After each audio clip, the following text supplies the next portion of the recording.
د رسول الله صلی الله علیه وسلم یو صحابي دی عقبه ابن عامر رضی الله تعالی عنه.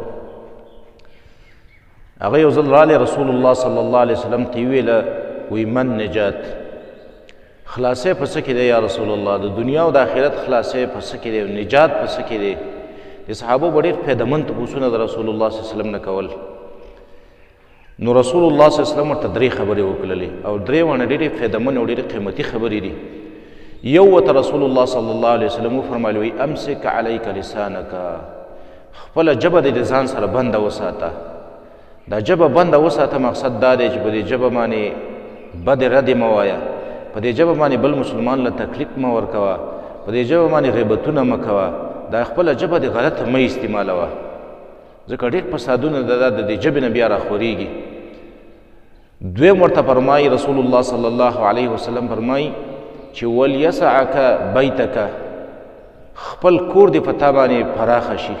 یعنی کور کې نه د فتنو دور وی، مثلا د فتنو په دور کې چې څومره بهر سړی ګرځي نو هغومره په فتنه کې واقع کېږي. رسول الله صلی الله علیه وسلم فرمایي فتنن کقطاع اللیل المظلم، داسې فتنې را روانې دي لکه توره شپه.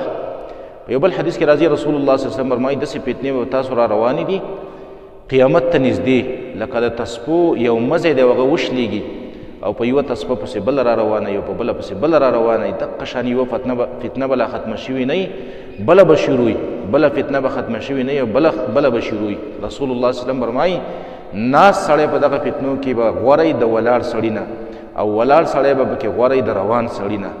نو فتنو نه ځان ساته، مثلا کور کې نه بهر مه ګرځه. اوس په دې دور کې څومره فتنې دي، څومره چې سړی د کور نه بهر ګرځي، بیا په دې بازارونو کې په دې مجلسونو کې په سوونو په زرونو فتنې دي.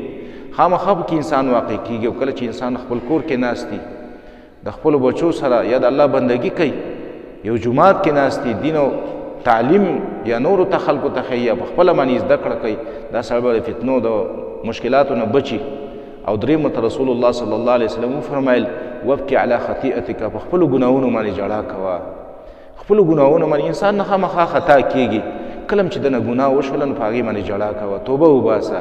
حدیث کې راځي رسول الله صلی الله علیه وسلم فرمایي دوه قسمه سترګې دي چې هغې ته به اور ونه رسېږي.